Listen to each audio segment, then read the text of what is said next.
आणि आपण सर्व जाऊन भाईंच्या अमृतवाणी ऐकण्यासाठी इथे थांबलेलो किंवा आलेलो आहोत.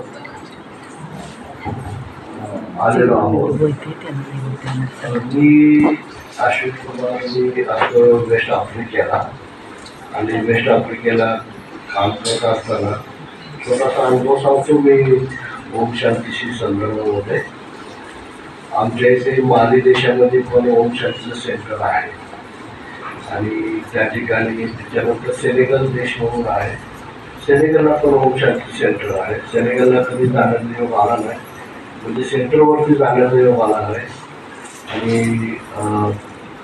बघेन आता मी चांगलं मी प्रयत्न करेन. सेनेगलला मी जातो कामानिमित्त, मी प्रयत्न करेन सेंटरला, आपल्या ओम शांतीचं सेंटरला तिथं जाण्याचा.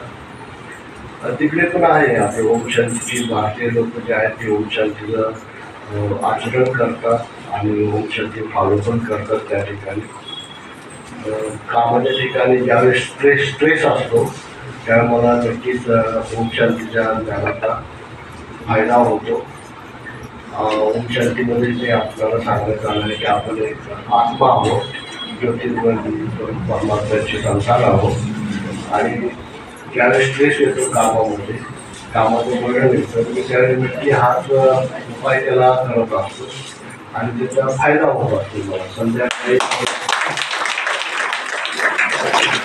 दिवसभराच्या कामाच्या स्ट्रेसनंतर कामानंतर संध्याकाळी ओम शांतीचं थोडंसं याद करत असताना मग त्याला पॅरलली मग दिवसभराच्या कामाचे पण मी